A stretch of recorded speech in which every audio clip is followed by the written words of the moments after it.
Hola, ¿cómo están? Buenas tardes.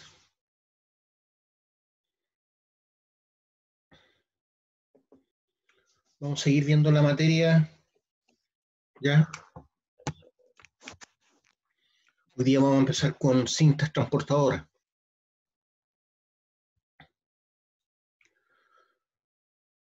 Ya vimos todo lo que lo más importante de los camiones. Ahora vamos a ver sobre cintas transportadoras, que se usan mucho en minería, especialmente en las plantas. Y también es un equipo de carga y transporte, ¿cierto? Especialmente de transporte.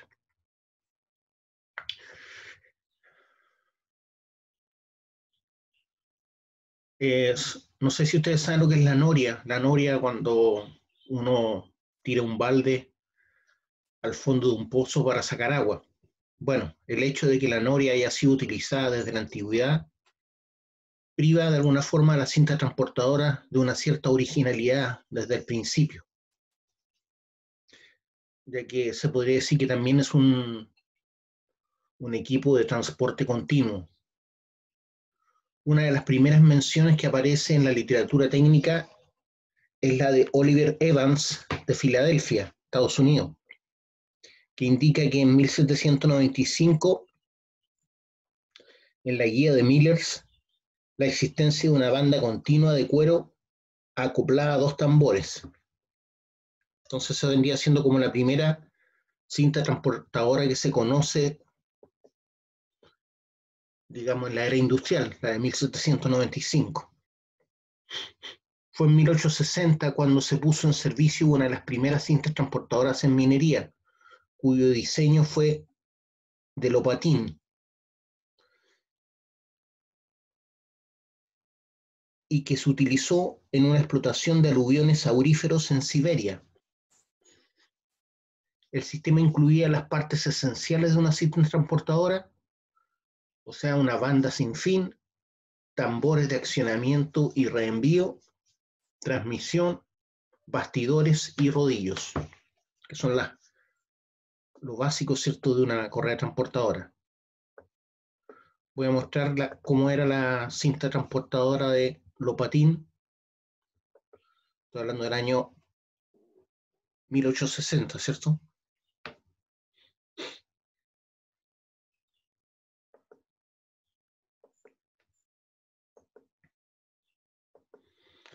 Ahí están las características de la primera cinta transportadora diseñada por el ingeniero ruso Lopatine.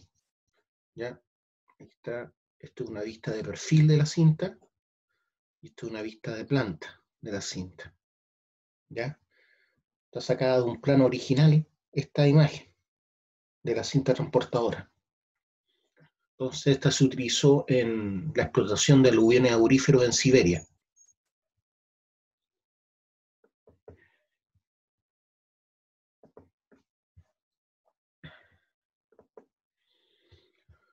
La banda estaba formada por piezas de madera unidas por una tela que constituía la parte débil del sistema.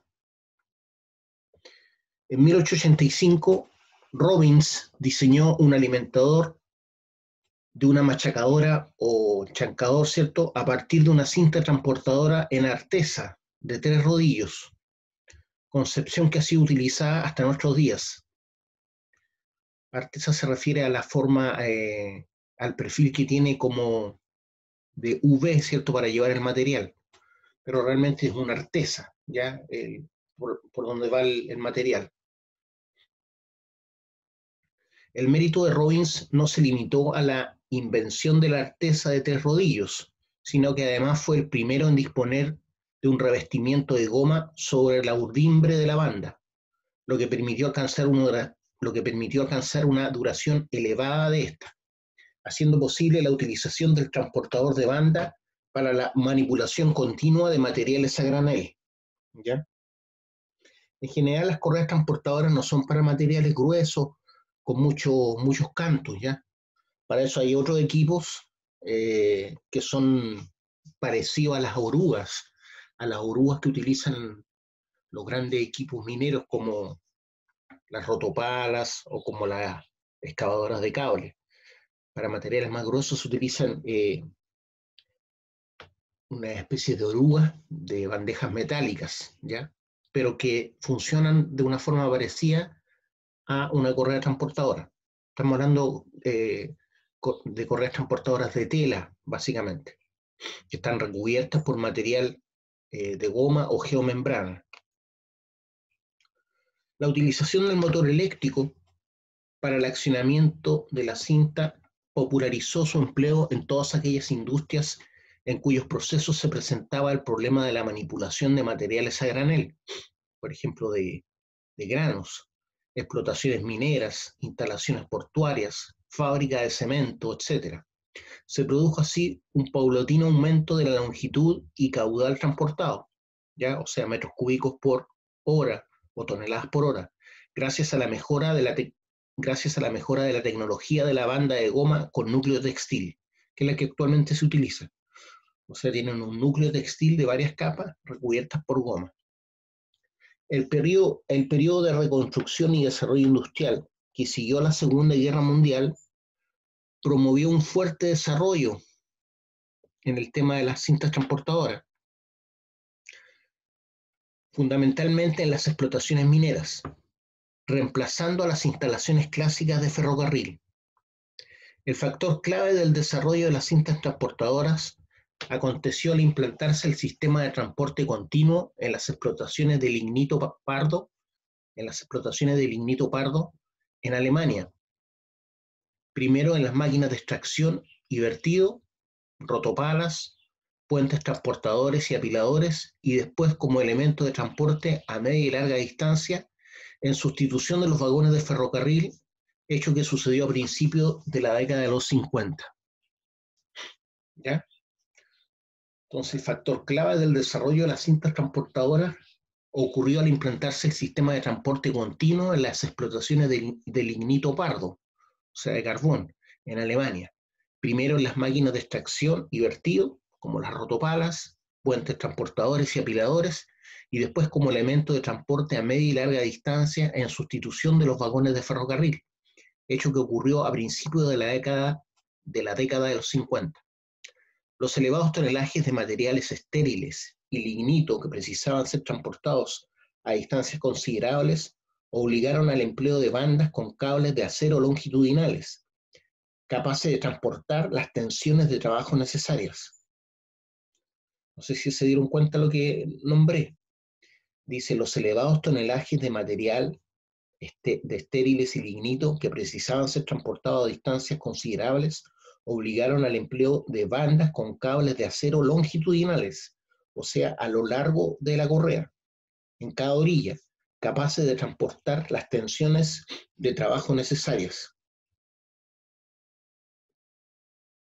Hay que indicar también que a partir de la década de los 80, en un esfuerzo por reducir los costos de operación, se produjo una fuerte implantación de las cintas transportadoras en las grandes explotaciones metálicas a cielo abierto, donde hasta este momento habían dominado los volquetes de gran capacidad. O sea, en muchas partes se empezaron a reemplazar los camiones mineros utilizados en cielo abierto por correas transportadoras. Tipos de unidades. Las cintas o correas transportadoras constituyen un método continuo y económico de transporte de grandes volúmenes de material. Las principales ventajas de este sistema frente a los camiones son las siguientes. El costo de operación y mantenimiento es menor que para el costo y mantención de los camiones. El costo de operación y mantenimiento es menor que para los volquetes. Requiere una mano de obra menos especializada y una plantilla más reducida de personal. El transporte con volquetes es más sensible a la inflación que el sistema de las cintas. A la inflación se refiere a la parte económica, ¿cierto? Cuando suben los precios del petróleo, afectan grandemente el transporte en las minas. Entonces, el transporte con volquetes es más sensible a la inflación que el sistema de cintas, estimándose un incremento del costo anual hasta el año 2000 del orden de un 2% para las cintas y del 7% para los camiones. O sea, hay un como las cosas van subiendo con el tiempo, porque el dinero se va devaluando, hay un aumento, ¿cierto?, de incremento de costo para cintas transportadoras anualmente de un 2%. En cambio, para camiones se incrementa de un 7%. Las cintas tienen una mayor eficiencia energética del orden de un 75% frente al 45% de los volquetes. O sea, de la energía eléctrica que yo utilizo para mover los motores que mueven las correas transportadoras, se aprovecha un 75% eficientemente en el transporte, mientras que solamente el 45% de la energía de los camiones se utiliza efectivamente para transporte. Esta diferencia se acentúa aún más al aumentar el desnivel en el perfil de transporte. La energía consumida en las cintas es eléctrica en lugar de petróleo, ¿cierto?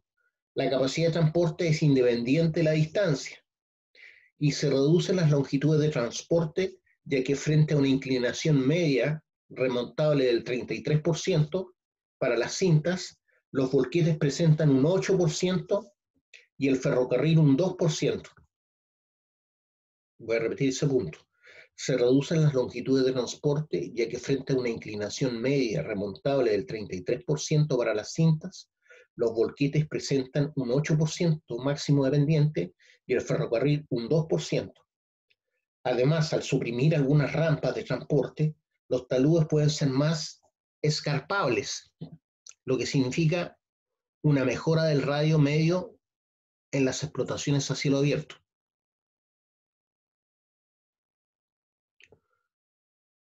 El costo de construcción y mantenimiento de las pistas disminuye por su menor anchura.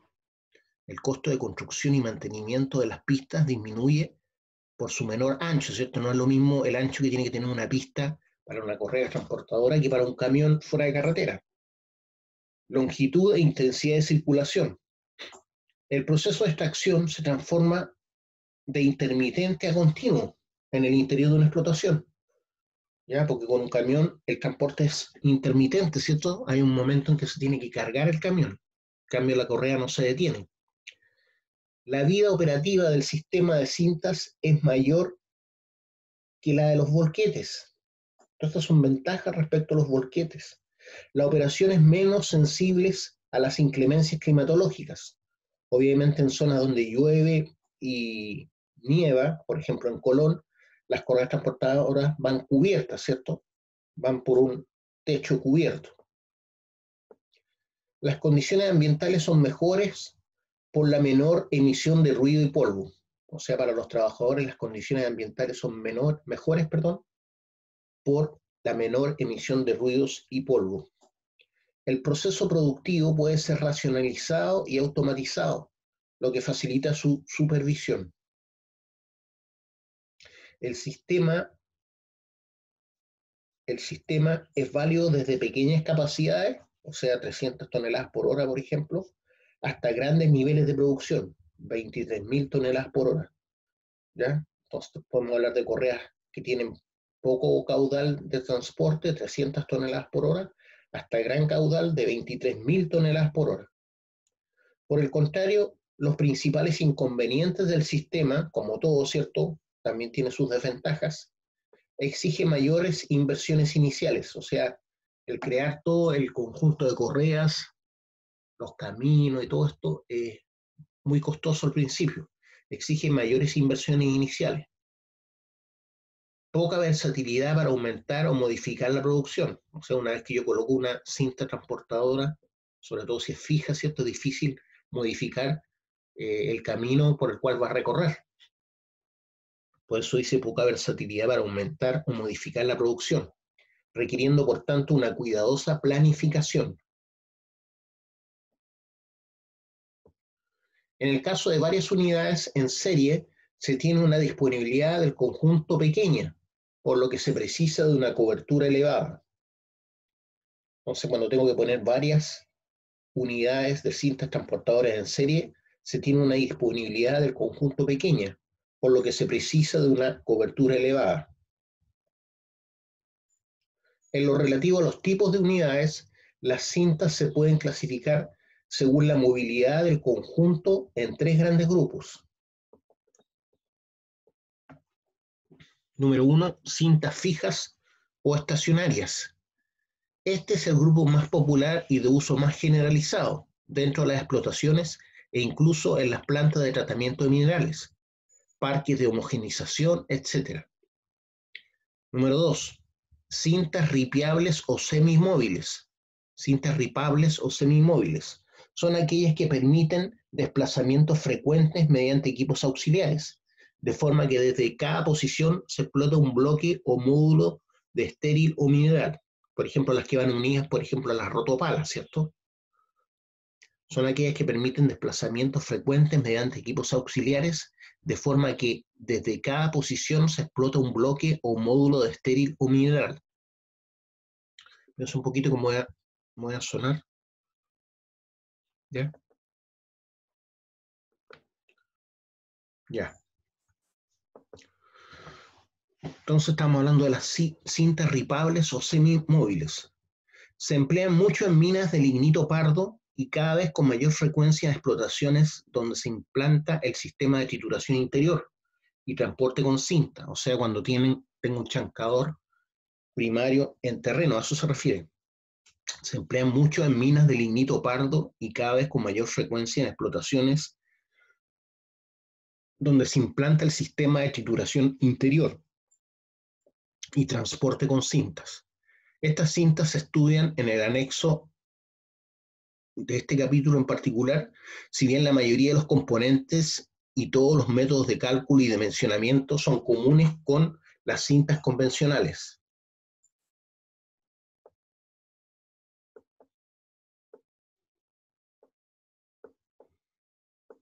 Voy a mostrar un esquema de trabajo de una descubierta con cintas móviles sobre orugas, ¿ya?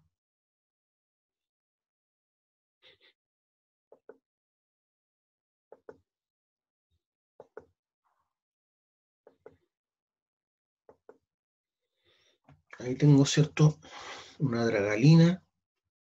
Aquí tengo una especie de puente, ¿cierto?, que me une estas correas transportadoras. Hay varias que son móviles. Esquema de trabajo de una descubierta con cintas móviles sobre orugas, ¿ya? Una mina a cielo abierto. Ahí adelante parece que hay una rotopala que alimenta cintas transportadoras que cruzan esta especie de puente y van hacia la derecha.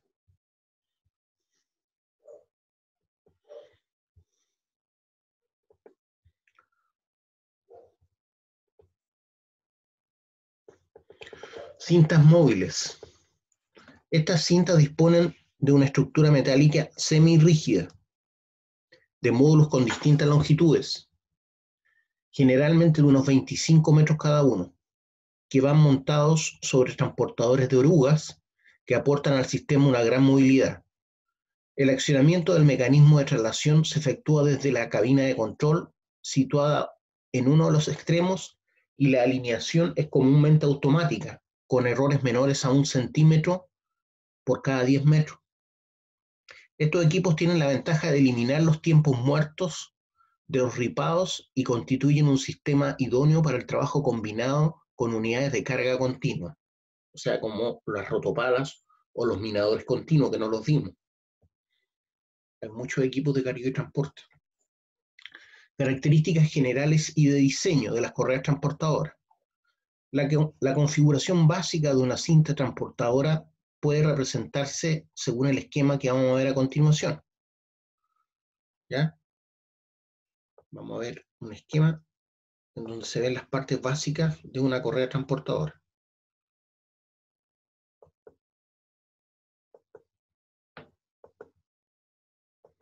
Ahí. Ahí está, por ejemplo, la vista de perfil. Es el sistema de ¿cómo se llama? De Artesa que implementó Robin, ¿se acuerdan? Un rodillo abajo y 2 rodillos laterales. Tenemos donde va el motor, el rodillo motriz, y el rodillo guía al final, los rodillos que sostienen la correa, aquí se produce la vuelta, ¿cierto?, de la correa, aquí hay una especie de raspaje para evitar que el material se pegue a la correa. Esto es lo que me permite la tensión de la correa transportadora y vuelve a la zona de carguillo, aquí es donde se carga el material y avanza hacia la derecha. Entonces tenemos la rueda motriz, igual que la oruga, y la rueda guía, en la rueda motriz donde va anclado, ¿cierto?, el motor. Y aquí está una vista de perfil donde hay una estructura, ¿cierto? Este es el rodillo que me permite la correa cuando viene de regreso. Esta es la que va de ida, y los rodillos que sostienen la correa, tipo artesa. Esta parte que está acá es la que está aquí ya, pero mirada desde arriba. Ya aquí donde se carga, ahí está la planta de la cabeza motriz. ¿Ya? Aquí la cabeza motriz la pusieron acá, abajo. Aquí la cabeza motriz está aquí en el número 2. No acá. Aquí está la rueda de regreso.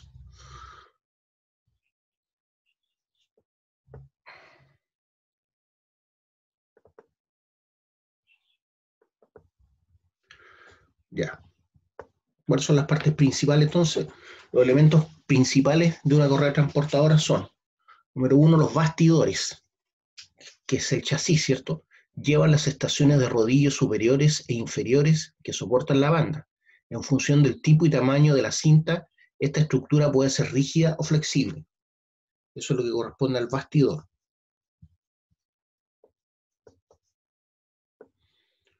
¿Qué otra parte importante tenemos de la correa transportadora?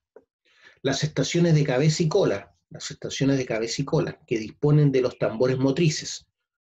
Tambor de reenvío, donde no está el motor, y tambores de tensado y los tambores guía.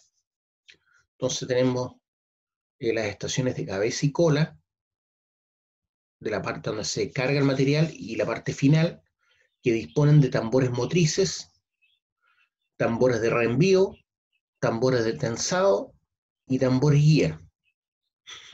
El dispositivo de tensado de la banda, los rodillos del ramal superior, del ramal inferior y amortiguadores de impacto, que se disponen en la zona de carga. La banda en forma de artesa en el ramal superior para el transporte del producto. El grupo motriz. El material a transportar se carga a través de tolvas seguidas de unas guiaderas para el centrado de la carga. El producto se descarga por el tambor delantero en caída libre si se trata de un apilador o disponiendo de un estrelladero, si se descarga sobre la cinta. Entonces el material a transportar se carga a través de tolvas. El número 13, ¿cierto? Voy a mostrar la imagen de nuevo para que se acuerden.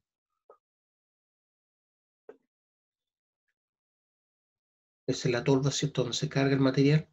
Esos son los rodillos de impacto para evitar que se vaya a romper la cinta.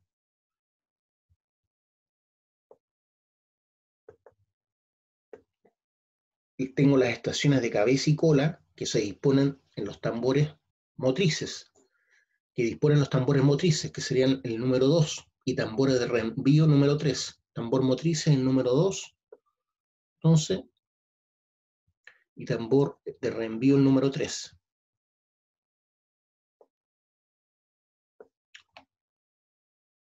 Tambores de tensado número 4 y tambores guía número 6. Tambores de tensado número 4 y tambores guía número 6. Ahí está el número 4. Ahí hay un peso, ¿cierto?, para tensar la correa. Y tambores guía número 6. Tambores guía número 6.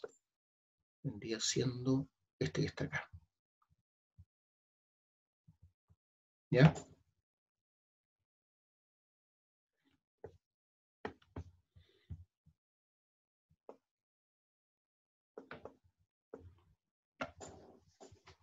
El dispositivo de tensado de la banda, número 7, los rodillos del ramal superior, número 8, del ramal inferior, número 9, y los amortiguadores o de impacto, número 10, que se disponen en la zona de carga. Vamos a mostrar nuevamente la imagen para que recuerden.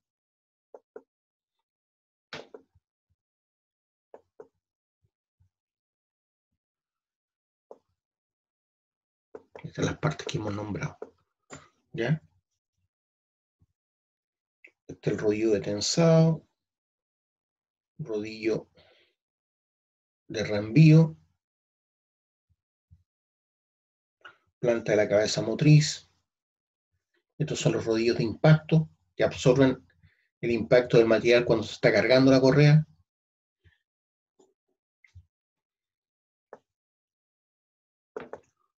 Entonces tenemos las estaciones de cabeza y cola que disponen los tambores motrices, número 2, tambores de reenvío número 3, tambor motriz, tambor de reenvío número 3, también tengo los tambores de tensado, el 4, y tambores guía número 6. Este, tambor de tensado 4 y tambor guía número 6.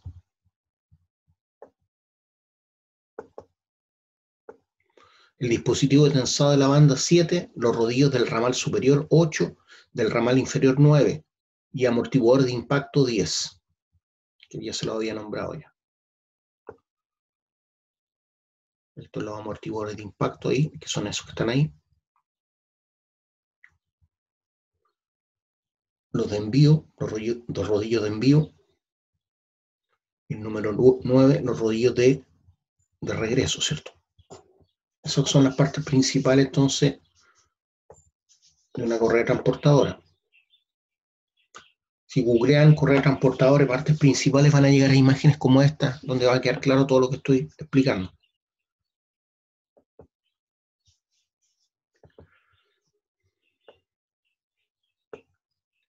Entonces, la banda con forma de artesa en el ramal superior para el transporte de productos y el grupo motriz, ¿cierto?, donde está el motor. El material a transportar se carga a través de tolvas seguidas de unas guiaderas para el centrado de la carga, ¿ya? Para que no se rebalse la carga. El producto descarga por el tambor delantero en caída libre si se trata de un apilador o disponiendo de un estrelladero, si se descarga sobre otra cinta. Además se utilizan sistemas de limpieza en el tambor de cabeza para que no se quede pegado al material, sobre todo cuando tiene mucha arcilla o está muy húmedo, y en la zona de cola, ahí hay unos sistemas de limpieza de la correa. El número y configuración de los grupos motrices debe estudiarse en cada caso particular. Las cintas permiten, dentro de ciertos límites, curvas en el plano vertical, cóncavas y convexas.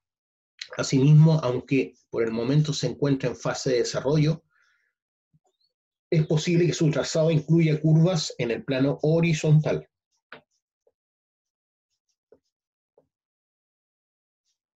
Bastidores. Los bastidores son los que sostienen la cinta, el chasis, ¿cierto? Los bastidores son estructuras metálicas que constituyen el soporte de la banda transportadora y demás elementos de la instalación entre el punto de alimentación y el de descarga del material. Se componen de los rodillos ramales superior e inferior y de la propia estructura soporte. ¿Ya? Vamos a ver cómo son los bastidores en una imagen.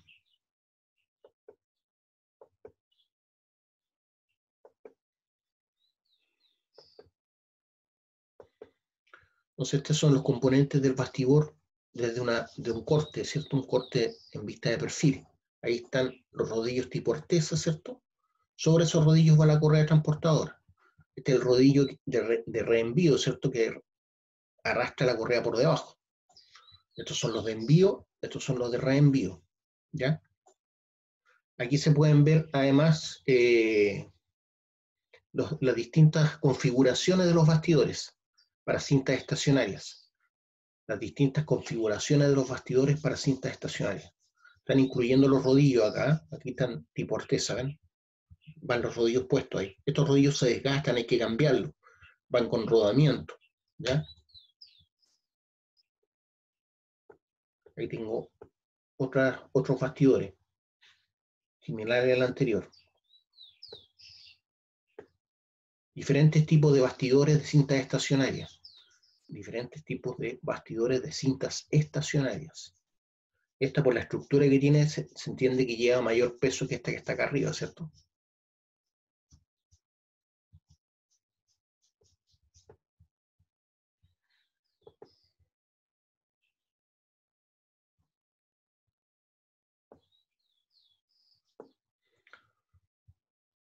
Voy a mostrar otra imagen ahora, que no las vimos.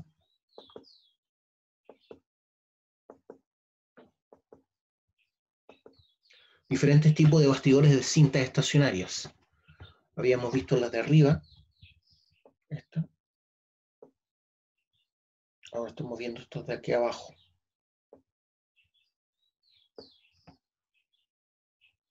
Cintas estacionarias significa que no las puedo mover una vez que se colocan, ¿ya?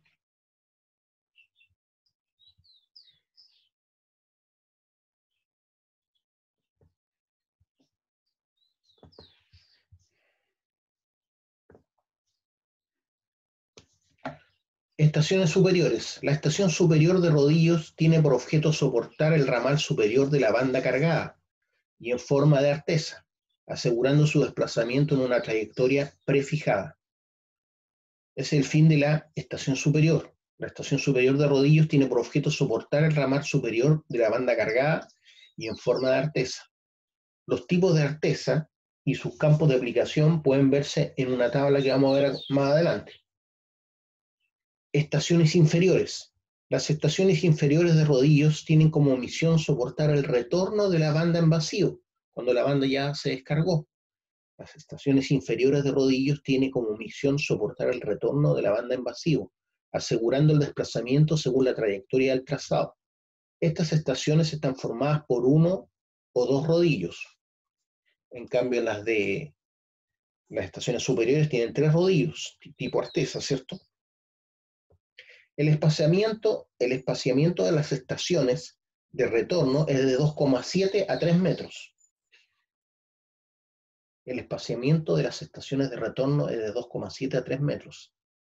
Cuando se manipulan materiales arcillosos, se utilizan rodillos con disco de goma que aseguran una mayor limpieza de la banda e impiden que se recrezcan en diámetro.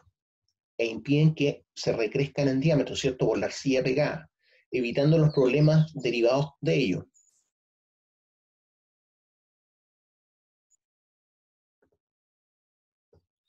Rodillos.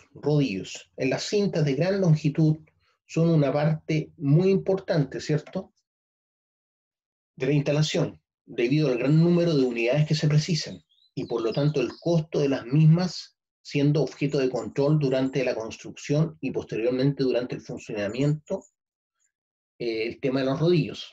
Voy a repetir esto, las cintas de gran longitud son una parte muy importante de la instalación, debido al gran número de unidades que se precisan, y por lo tanto el costo de los mismos, siendo objeto de control durante la construcción y posteriormente durante el funcionamiento. ¿En relativo a qué? En relativo a las dimensiones y tolerancias, desequilibrios que puedan tener los rodillos, esfuerzos de arriostramiento, estanquedad al polvo y el agua.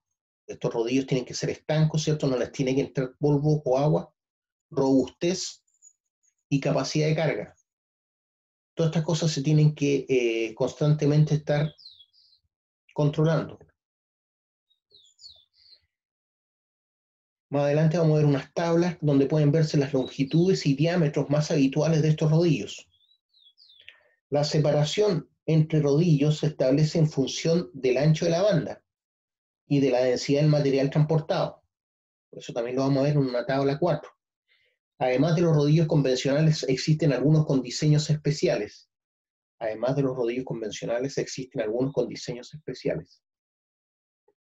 Vamos a ver los diferentes tipos de artesa en un esquema.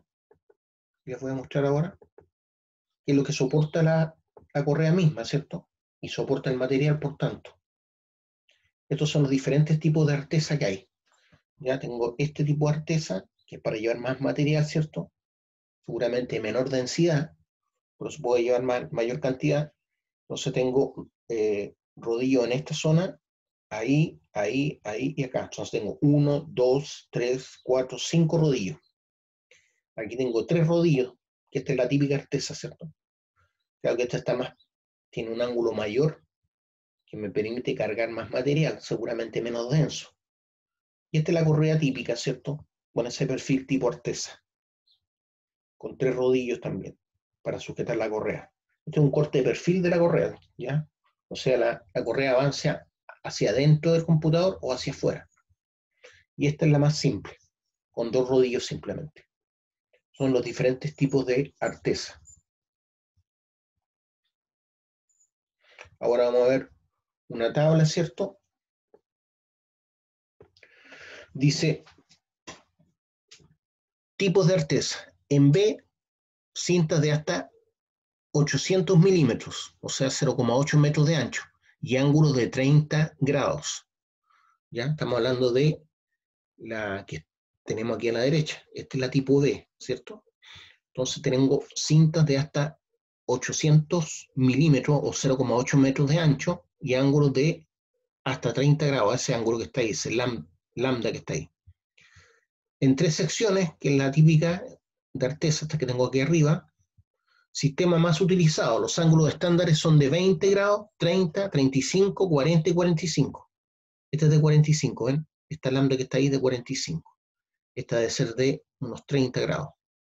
Entonces los ángulos estándar son de 20, 30, 35 y 40. Estas pueden ser más anchas, porque tienen más espacio donde cargar la correa, ¿cierto? Tengo 3 rodillos, no 2.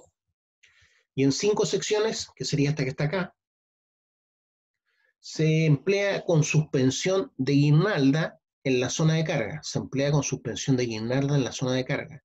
El ángulo depende de la distribución de la carga, rigidez y tensión de la banda. Tenemos ángulo de 25, 55, de 25 a 55 grados y de 30 a 60 grados. Se refiere a esta última inclinación que está ahí, ¿cierto? Esa, ese lambda.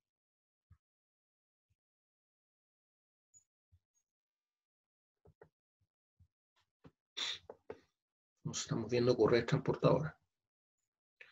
Ahora voy a mostrar una tabla donde se muestran las longitudes estándar de tubo de los rodillos. Las longitudes estándar de tubo de los rodillos, o sea, el largo del rodillo, ¿ya?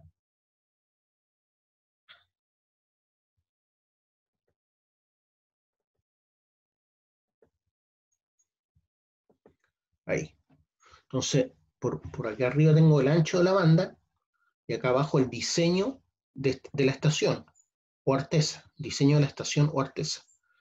Por ejemplo, la estación lisa puede llevar ese largo de material, ese largo de banda, perdón, 380 milímetros, 500 milímetros, hasta 2800 milímetros. En B, desde los 200 milímetros de ancho hasta 1800 milímetros. Estamos hablando del ancho de banda, en milímetros. En terna, o sea, la típica tipo artesa, desde 160 milímetros, correa de 160 milímetros, hasta 1,150 metros. En terna, de 200 a 900 milímetros.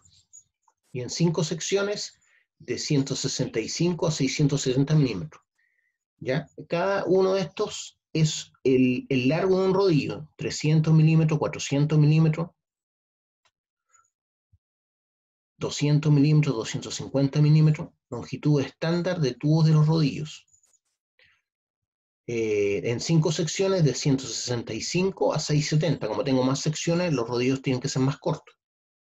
A eso se refiere.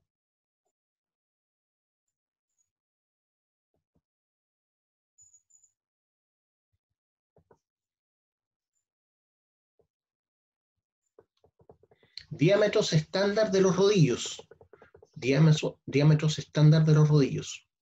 Vamos a ver la imagen.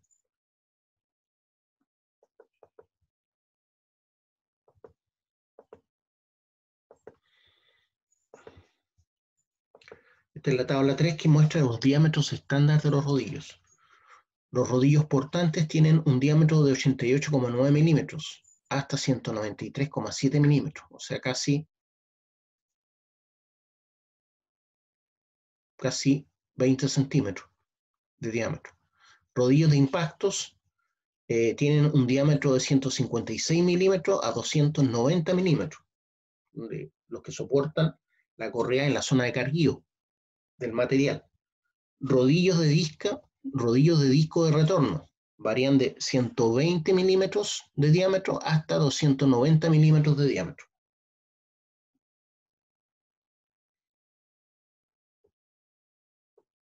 Tabla 4. Densidad del material versus el ancho de la banda. Entonces, por ejemplo, si tengo un material de 2 a 2,8 toneladas metro cúbico, que es el típico, por ejemplo, bueno, cuando está esponjado el material, estamos hablando de una densidad de 1,2 a 2, 1,2 a 2 toneladas metro cúbico, porque esta es densidad esponjada, ¿cierto? Por lo tanto, este es el que más utilizamos en Chile, esta densidad de material para, por ejemplo, mena de cobre. Entonces, el ancho de banda, cuando es de 400 a 600 milímetros, entonces estamos hablando de la separación que existe entre las estaciones que soportan los rodillos, ¿ya?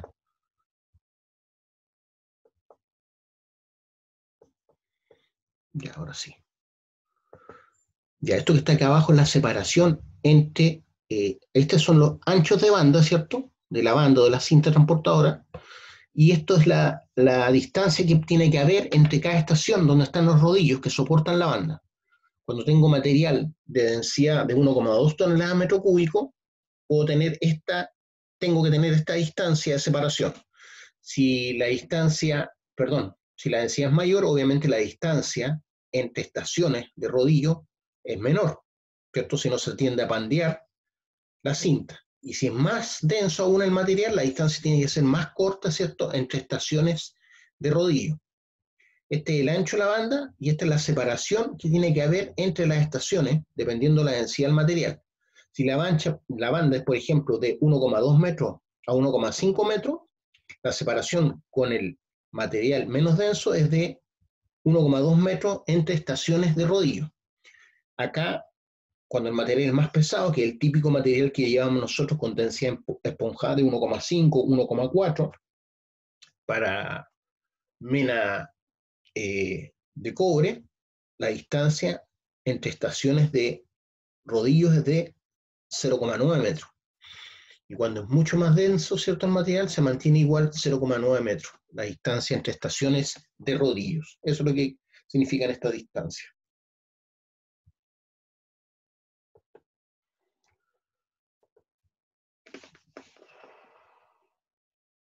Ya. También tenemos los rodillos de impacto recubiertos de disco de goma. Rodillos de impacto recubiertos de discos de goma para absorber los golpes provocados por la caída del material sobre la correa. ¿Ya? Esos rodillos de impacto tienen una configuración especial, que se las voy a mostrar a continuación.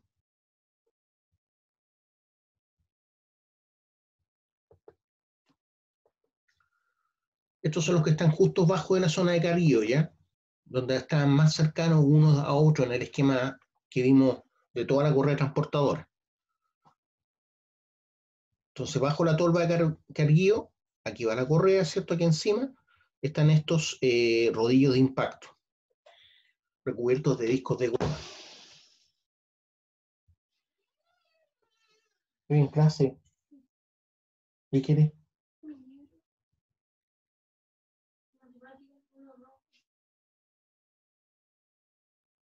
Lo dejé en la mesa, hija, en la mesa, en la orilla.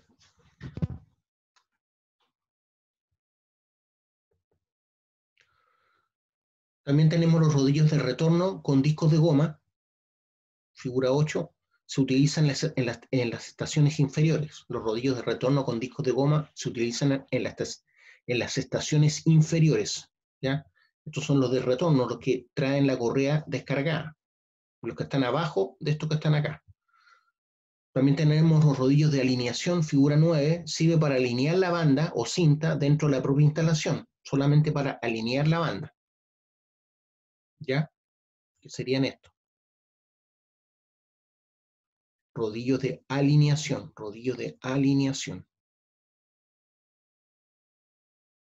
que son estos rodillos que están ahí, ¿ven?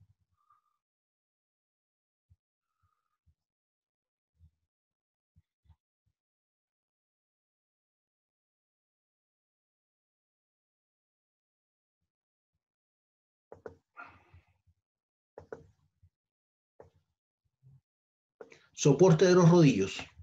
Estos dispositivos pueden ser rígidos o flexibles. Estos últimos también llamados en guirnalda. Los flexibles le llaman soportes tipo guirnalda. Soportes rígidos son autoportantes y de gran rigidez. Su fijación en la estructura permite regular la perpendicularidad de las estaciones con respecto a la banda. Su fijación en la estructura permite regular la perpendicularidad de las estaciones con respecto a la banda, figura 10. Voy a mostrar esa figura 10 para que la entiendan.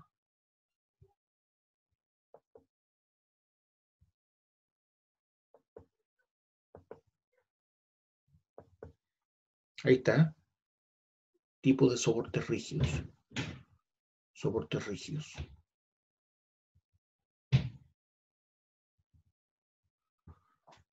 Respecto a los soportes flexibles, los rodillos se unen unos con otros tomando forma de guirnalda. Los rodillos se unen unos con otros formando unas guirnaldas, como lo que tenemos acá. ¿Ya? Estos son los soportes tipo guirnalda. Aquí están unidos, ¿ven? Como una cadena. Acá no están unidos, están separados. Cabezas motrices.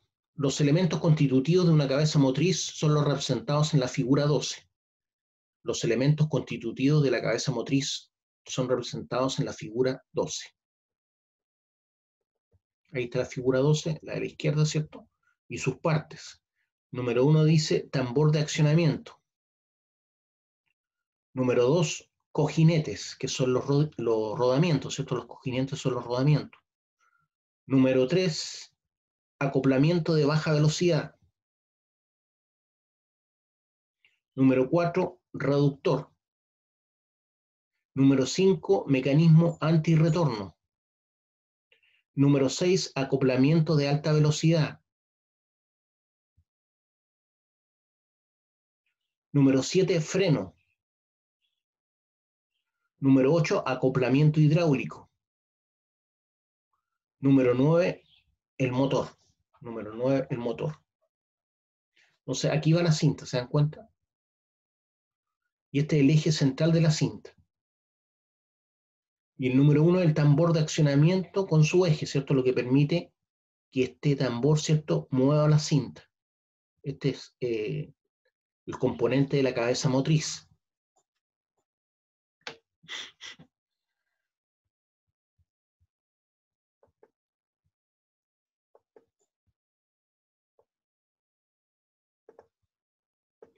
Los tipos de accionamientos pueden ser simples o múltiples, también llamados en tándem, tal como se esquematizan en la figura 13. Los tipos de accionamiento pueden ser simples o múltiples, también llamados en tándem, tal como se esquematizan en la figura 13. ¿Ya? Voy a mostrar la figura 13.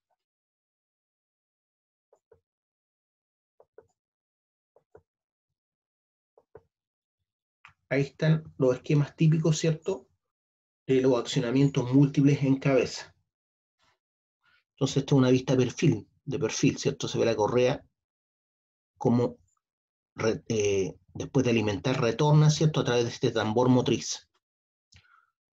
Ahí está mirado desde arriba, aquí mirado en vista de perfil. Tambor motriz lo tenemos acá, aquí abajo. Aquí tenemos el tambor motriz. Y esta sería la vista desde arriba, vista de planta, de este esquema que dice tambor de desvío y tiene dos partes. Esos son los accionamientos múltiples en cabeza. Accionamientos múltiples en cabeza.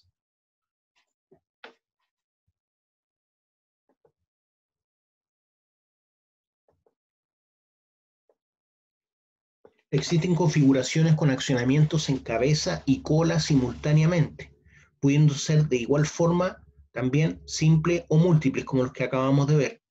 Se entiende por cabeza la zona de descarga del material por la banda y por cola la zona opuesta donde dicho material se recepciona o vierte para su transporte. Entonces se entiende por cabeza la zona de descarga del material por la banda y por cola la zona opuesta donde dicho material se recepciona, vierte para su transporte. Cuando se dispone de más de un tambor de accionamiento, se disminuyen las tensiones de servicio en la banda y por consiguiente se pueden utilizar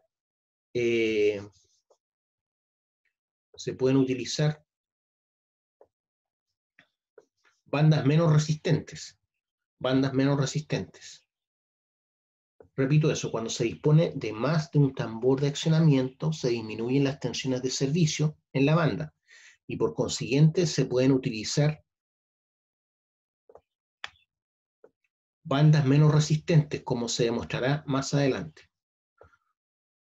Vamos a ver los accionamientos en cabeza y cola, simples y múltiples, ¿ya? Accionamientos de cabeza y cola, simples y múltiples, en un esquema que voy a mostrar a continuación.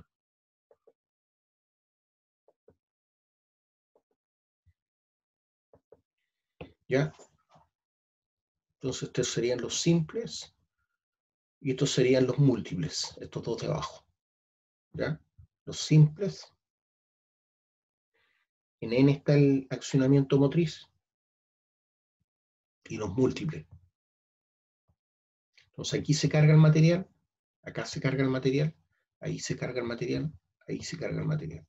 Esos son los accionamientos en cabeza y cola, simples y múltiples. Son vistas de perfil de las correas, no se ve el chasis, solamente la correa y los tambores motrices y guía.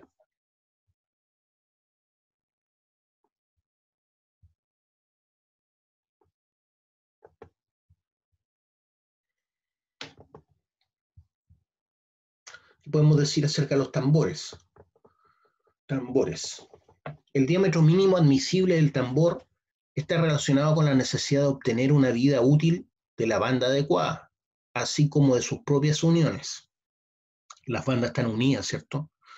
La consideración básica a tener en cuenta es que la vida en servicio de las uniones debe intentarse que sea igual a la de la propia banda, ¿ya?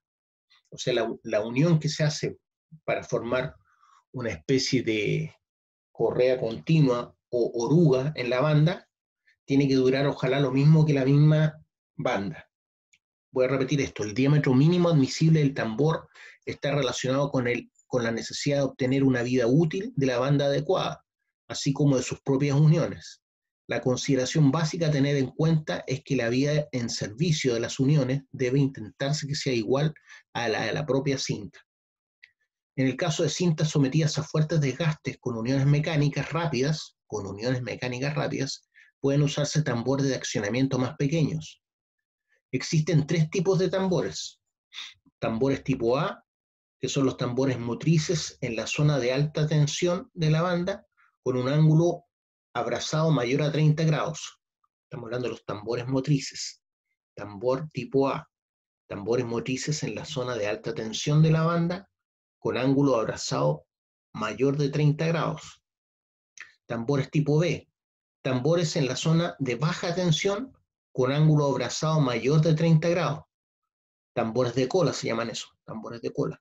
Los tambores tipo B, tambores en zona de baja tensión con ángulo abrazado mayor de 30 grados, a eso le llamamos tambores de cola. Y tambores tipo C, tambores con ángulo abrazado menor de 30 grados, tambores de guiado o desvío, esos son los tambores tipo C. El diámetro de los tambores depende esencialmente del espesor de los elementos resistentes de la banda. En los tambores en donde se va a someter a la banda a las mayores tensiones, esta dimensión puede determinarse para los tambores tipo A por la siguiente expresión. Se las voy a mostrar.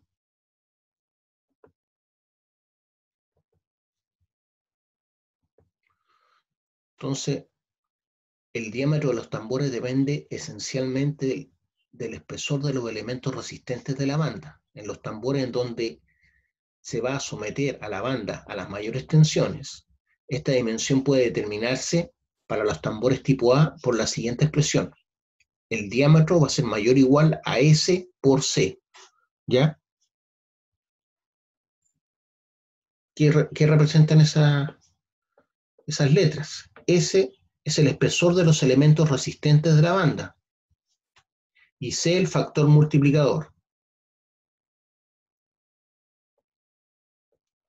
Ahí está el esquema. Entonces tenemos los tambores tipo A, los tambores tipo B y los tambores tipo C, como están ubicados en la cinta transportadora. Entonces, como les decía, los tambores tipo A son tambores motrices en la zona de alta tensión de la banda, tambores motrices. Los tambores tipo B son tambores en zona de baja tensión con ángulos abrazados mayor de 30 grados, son los tambores de cola, y los tambores tipo C son los tambores con ángulo abrazado menor de 30 grados, tambores de guiado o desvío. Los C son los tambores de guiado o desvío, ¿ya?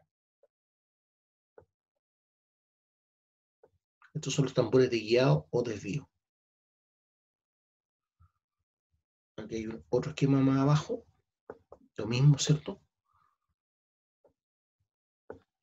Tambores tipo A, tambor motriz, ¿cierto? Tambor tipo C, de guiado o desvío. Y los tambores tipo B, ¿qué lo que eran? Son los tambores de zona de baja tensión, tambores de cola. Los tipo B son los tambores de cola. Entonces, esta es la cola, tambores tipo cola. Estos son los motrices, los A. Esos son los perfiles típicos, ¿cierto?, de las correas transportadoras con sus distintos tipos de tambores. Tipos de tambores y su disposición, ¿ya? Esas son las disposiciones típicas de las correas transportadoras. Ya, chiquillo, por hoy lo vamos a dejar hasta acá nomás, ¿ya? Mañana nos vemos temprano en la mañana. Nos estamos viendo.